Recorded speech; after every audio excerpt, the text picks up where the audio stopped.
नमस्कार दोस्तों, मैं हूं सिद्धांत। ओलंपिक स्टडी में आपका बहुत बहुत स्वागत है। कैसे आप सभी लोग। दोस्तों, आज की इस वीडियो में हम लोग पढ़ने वाले हैं नवीन सूचना प्रौद्योगिकी का परिवहन विभाग पर प्रभाव।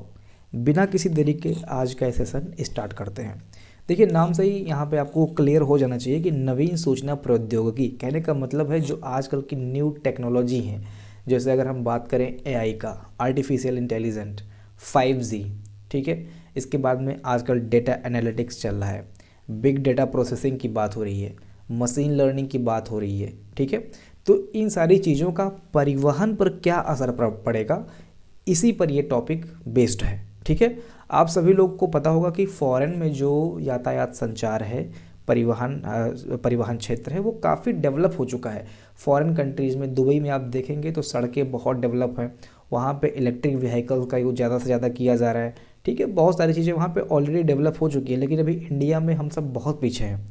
तो अभी यहाँ पे ये नया कॉन्सेप्ट आ रहा है जिसमें हम लोग परिवहन विभाग में डेटा एनालिटिक्स, आईओटी, हाइपरलूप से संचालित वाहन और एआई द्वारा संचालित प्रणालियों पर बात करने वाले हैं। तो ये सारी चीज़ें, ये सारी टेक्नोलॉजी हमारे इंडिया में भी आने वाली है, लेकिन ये भविष्यगत डेटा है। ये धीरे धीरे यहाँ पर डेवलप होगा।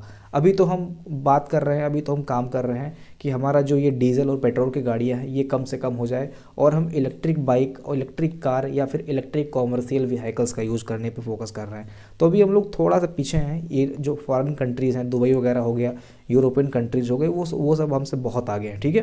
तो ये सारी चीज़ें मैं आपको बता रहा हूँ क्योंकि आपको जानकारी चाहिए कि जिस चैप्टर की हम बात कर रहे हैं, जो हमारे यहाँ अभी भविष्य है, वो ऑलरेडी कहीं पर काम हो रहा है। जापान वगैरह में देखेंगे तो सब कुछ वहाँ पे, अभी मैं बात करूँगा यहाँ पे एक एग्जांपल मैंने लिया, साउथ कोरिया वगैरह में भी ठीक ठाक सड़कें हैं, भूमिगत ट्रेनें हैं, सारी चीज़ें वहाँ पे वेल डेवलप्ड हो चुकी हैं।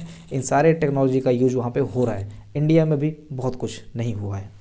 तो भारतीय परिवहन उद्योग का जो भविष्य है वो data analytics, IoT means internet of things और हाइपरलूप से संचालित वाहन, एआई द्वारा संचालित परिवहन प्रणालियों पर आधारित प्रमुख प्रौद्योगिकियों के माध्यम से तैयार किया जाएगा। यहाँ पे किया जाएगा, गा की बात हो रही है, किया जा रहा है की बात नहीं हो रही है। आगे पता नहीं क्या होगा, ठीक है।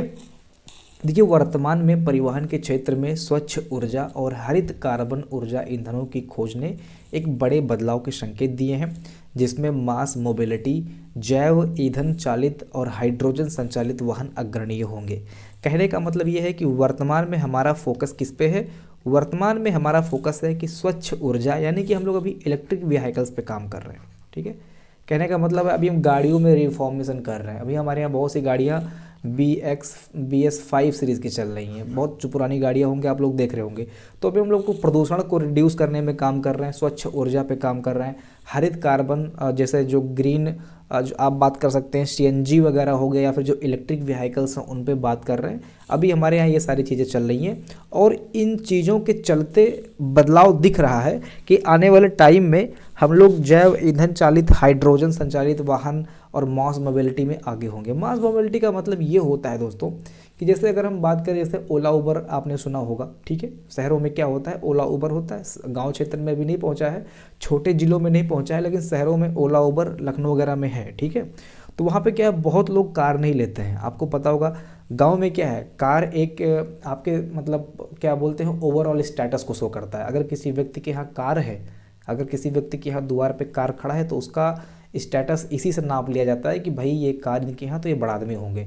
चाहे वो कार भले कर्जे पे लिए हों, EMI पे लिए हों, लेकिन अगर कार किसी के यहाँ खड़ा है तो वो बड़ा आदमी है। गांव में यही चलता है। शहरों में ऐसा नहीं होता है। शहरों में जिनके पास एक्चुअल पैसा होता है वही लोग कार लेते हैं, बाकी वो लोग ओला उबर का यूज़ करते हैं।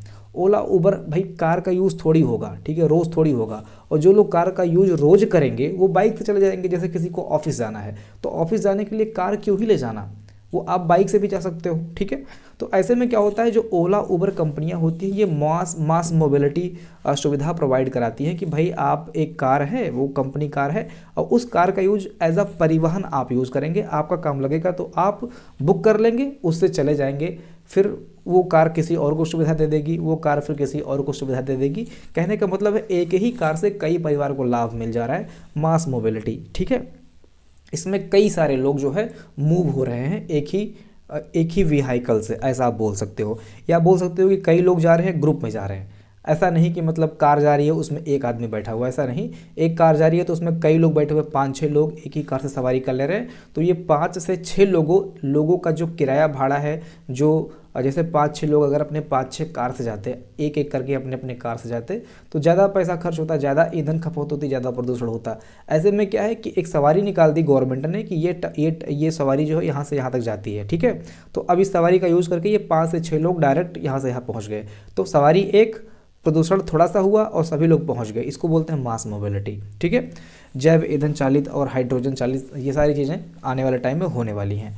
देखिए यहाँ पे एक डेटा है कि 2030 तक ग्रीन हाउस उत्सर्जन को 2005 के कंपैरिजन में, कहने का मतलब है कि जो ग्रीन हाउस उत्सर्जन होता है, जो CO2 वगैरह है, जिससे हमारा पर्यावरण काफ़ी गर्म होता है, तो 2030 तक लक्ष्य रखा गया है कि 2005 के कंपैरिजन में जो डेटा है, जो 2005 के कंपैरिजन में CO2 वगैरह है या उत्सर्जन है, ग्रीन हाउस गैसेस का जो उत्सर्जन है, ये 2005 के कंपैरिजन में 2030 तक 33 से 35% कम करना है, ठीक है। यानी कि 2030 में अगर मान लीजिए कि 100 निकल रहा है, तो 2030 में यहाँ पे आप 30 कम कर दीजिए, यानी कि लगभग, या आप मान के चलिए 66, मतलब 66% उत्सर्जन होगा 2030 तक जाके, ऐसा मतलब लक्ष्य रखा गया। ये मैंने आपको समझाने के लिए बोल दिया है। और आयात पर निर्भरता कम रखना है, ये सारी चीज़ें बोल रही, इस डेटा के अंतर्गत ये सारी चीज़ें ही बताई गई हैं। आगे बढ़ते हैं। देखिए अंतर्राष्ट्रीय सौर गठबंधन के अग्रणी के स्वरूप में, आपको पता होगा कि अंतर्राष्ट्रीय सौर गठबंधन, कहने का मतलब ये है कि अगर हम बात करें अंतर्राष्ट्रीय सौर गठबंधन, तो इसके मुख्यालय की बात करें तो आपको पता होगा कि अंतर्राष्ट्रीय सौर गठबंधन का जो मुख्यालय है, ये भारत के हरियाणा के गुड़गांव में है। कहाँ पे है? भारत के हरियाणा के गुड़गांव में है। तो हम लोगों ने एक बाजी ये तो मार ली है कि जो अंतर्राष्ट्रीय, आप सोच सकते हो इंटरनेशनल सोलर, और ये इसका जो भी होता होगा, ठीक है, तो इंटरनेशनल सौर गठबंधन का जो मुख्यालय है वो हमारे भारत में ही है, तो इसका हम लाभ उठा सकते हैं। अब अपने यहाँ जो मुख्यालय है, हम लोगों ने इसकी पहल की थी, तो इसका हमें लाभ उठाना है और इसके अंतर्गत हम लोग लाभ उठाने की कोशिश भी कर रहे हैं। वही ये चीज़ बोल रहा है कि अग्रणी देश के रूप में भारत परिवहन के लिए सौर ऊर्जा का लाभ उठाने पे विचार कर रहा है, ठीक है। भारत का लक्ष्य अत्यधिक बैटरी प्रौद्योगिकी, मीन्स कहने का मतलब ज़्यादा से ज़्यादा हमें बैटरी उत्पादन पे फोकस करना है। लिथियम का यूज होता है बैटरी उत्पादन में, ठीक है। इसके बाद में उच्च ऊर्जा का घनत्व, तो हमारे यहाँ एनर्जी ज़्यादा हो, तेज चार्जिंग के सॉकेट हो, मतलब कहने का मतलब है तेज चार्जिंग के पॉइंट बनाए जाते हैं शहरों में, ताकि चार्जिंग प्रक्रिया जो है वो तेज़ी से हो जाए। जैसे बाइक जा रही है, उसका इलेक्ट्रिक चार्ज खत्म हो गया, ठीक है, तो बाइक रुक जाएगी, तो कहीं जगह पे शहरों पे पॉइंट बनाए जाएंगे जहाँ पे फास्ट चार्जिंग की सुविधा होगी। चार्जिंग से बैटरी की क्षति को कम करने पर वैश्विक स्तर में उपलब्धि हासिल करना है हमें। चार्ज करते समय बैटरी ऐसा ना हो कि ख़राब हो जाए या कोई उसमें आग वाग लग जाए, ये सारी चीज़ों पे फोकस करने पे हम लोग काम कर रहे हैं। सरकार ने वर्ष 2030 तक कारों और 2 पहिया वाहनों की बिक्री में 30% हिस्सेदारी इलेक्ट्रिक वाहनों से करने का लक्ष्य रखा है। एक टारगेट आपको और याद रखना है कि 2030 तक जो है, इसके बारे में हमने ऑलरेडी चर्चा कर रखा है, ठीक है। तो इलेक्ट्रिक वाहनों की जो हिस्सेदारी है वो परिवहन क्षेत्र में, अगर हम बात करें 2 पहिया वाहनों की हम बात करेंगे, परिवहन की हम बात नहीं करेंगे। यहाँ पे ध्यान रखिएगा कि 2 पहिया वाहन की बात हो रही है, ठीक है। नहीं सॉरी, यहाँ पे कार भी लिखा हुआ, मैंने ध्यान नहीं दिया। तो 2030 तक कारों और 2 पहिया वाहनों की बिक्री में 30% हिस्सेदारी जो है वो इलेक्ट्रिक व्हीकल्स की होगी। ये लक्ष्य कब तक रखा गया है? 2030 तक। और 2030 तक ग्रीन हाउस का जो उत्सर्जन है वो 2005 के कंपैरिजन में 33% कम हो जाएगा, ये भी लक्ष्य रखा गया है, ठीक है। आगे बढ़ते हैं। नेक्स्ट पॉइंट है परिवहन उद्योगों की सहजता, दक्षता और सुरक्षा में सुधार। परिवहन जो उद्योग हैं इनकी सहजता, दक्षता, इफ़िशियंसी मीन्स प्रोडक्शन कम से कम ठीक ठाक हो, और सुरक्षा में सुधार। देखते हैं इनमें क्या क्या चीज़ें लिखी हैं। तो परिवहन क्षेत्र में हो रहे तकनीकी नवाचारों का उद्देश्य, मीन्स जो आजकल की नई नई टेक्नोलॉजी आ रही है, इनका उद्देश्य है सुगमता, दक्षता और सुरक्षा में सुधार करना। 2019 के बाद स्वास्थ्य, सुरक्षा और दक्षता के संबंध में यात्रियों की उम्मीदें बढ़ गई हैं, ठीक है। देखिए अब इन सारी चीज़ों को लेते हुए जो टेक्नोलॉजी आई है, मेन टेक्नोलॉजी जिनका यूज़ हम परिवहन क्षेत्र में करने वाले हैं और जिनके बारे में इस चैप्टर में हम पढ़ने वाले हैं, वो है AI, machine learning, internet of things और 5G जैसी टेक्नोलॉजी अधिक और उन्नत रूप से हम लोग व्यापक रूप से यहाँ पे परिवहन क्षेत्र में अब यूज़ कर रहे हैं। एक चीज़ आपको और ध्यान रखना है कि इसे देखते हुए परिवहन के क्षेत्रों में उद्योग के संचालन और प्रक्रियाओं को उद्योग 4.0 के मानकों के साथ जोड़े जा रहे हैं, ठीक है। जैसे उद्योग जो डेवलप हो रहे हैं 5G से रिलेटेड, AI से रिलेटेड, इंटरनेट ऑफ थिंग्स से रिलेटेड, ठीक है, ये सारी चीज़ों को जो इसका औद्योगिकरण हो रहा है, इसको हमने उद्योग 4.0 नाम दिया है। ठीक है, उद्योग 4.0 यानी कि परिवहन क्षेत्र में जो हम लोग नई टेक्नोलॉजी यूज कर रहे हैं, इसको एक स्टैंडर्ड, एक मानक बना दिया है कि भाई ये उद्योग 4.0 के अंतर्गत आ रही हैं। ठीक है, तो ये आपको याद रखना है, ये सारी चीज़ें उद्योग 4.0 के अंतर्गत आ रही हैं। ठीक है, अब हम देखते हैं एक एक चीज़ों को यहाँ पे, जैसे आपका AI हो गया, इंटरनेट ऑफ थिंग्स हो गया, 5G हो गया, इन सारी चीज़ों को अब हम एक एक करके देखते हैं। यहाँ पे लिखा हुआ परिवहन क्षेत्र में बदलाव लाने वाली नए ज़माने की प्रौद्योगिकियों पर एक नज़र। तो IoT यानी कि इंटरनेट ऑफ थिंग्स, क्या यूज है इसका? तो IoT परिवहन क्षेत्र के लिए सबसे आकर्षक और नई तकनीक है। यह embedded sensor, actuators, smart object और अन्य स्मार्ट उपकरणों के नेटवर्क को एकीकृत करता है।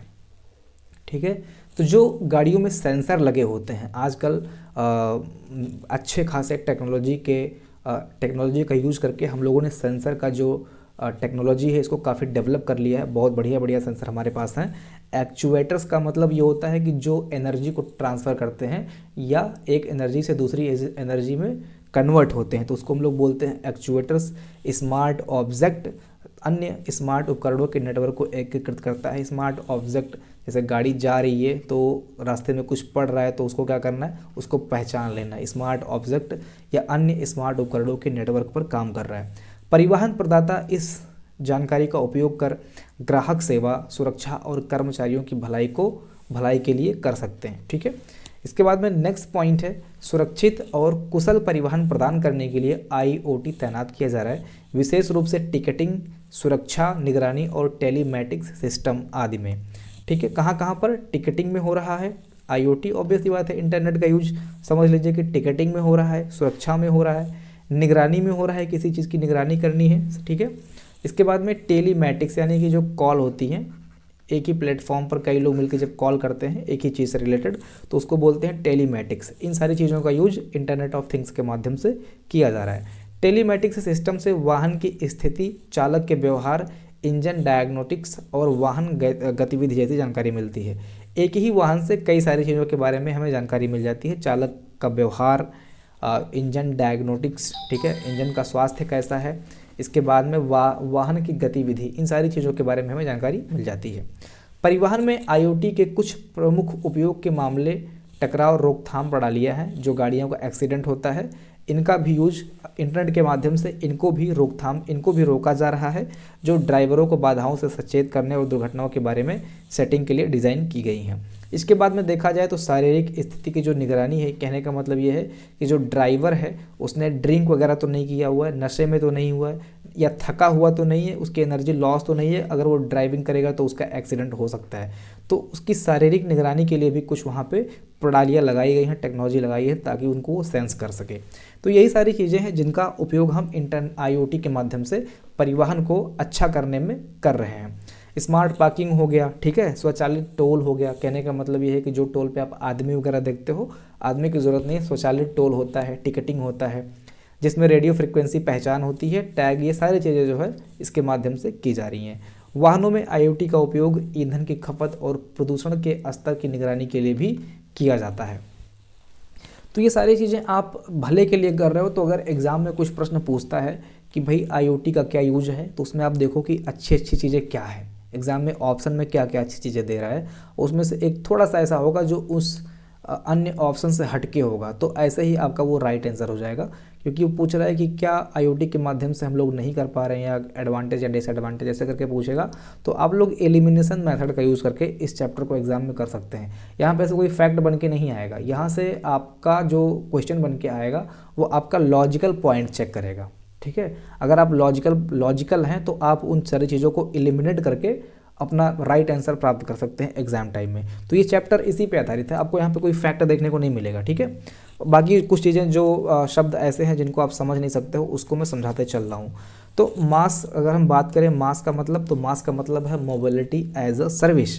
इसके अंतर्गत टेक्नोलॉजी का उपयोग करके विभिन्न डिजिटल चैनलों को समेकित करना शामिल है, ताकि उपयोगकर्ता को एक ही मंच पर कई तरीकों में से अच्छा विकल्प चुनने की सुविधा मिल सके। ठीक है, कहने का मतलब ये है कि एक ही मंच है। ठीक है, अगर उस मंच पे आपको बढ़िया विकल्प चुनने के लिए मिल जाए, जैसे आप कुछ सर्च करने जा रहे हो, ठीक है, आपको जानकारी प्राप्त करनी है। कहने का मतलब अगर हम पॉलिसी बाजार की बात करें, जैसे एक एग्जाम्पल के लिए मैं समझा रहा हूँ, उसको आप यहाँ पे शामिल मत कीजिएगा पॉलिसी बाजार को। तो अगर हम बात करें पॉलिसी बाजार की, ये एक मंच है जिस पर आप जाएंगे तो टर्म इंश्योरेंस लेना है, हेल्थ इंश्योरेंस लेना है, बाइक कार का इंश्योरेंस लेना है, ठीक है, कोई भी इंश्योरेंस लेना है या लोन वगैरह लेना है, तो आप यहाँ पे बढ़िया कंपैरिजन कर सकते हो। ये एक ही मंच है जहाँ पर आपको कई सारी चीज़ें मिल जा रही हैं। ठीक है, इसको बोलते हैं मोबिलिटी एज ए सर्विस। ठीक है, कई सारी चीज़ें आपको एक ही जगह पे मिल जा रही हैं।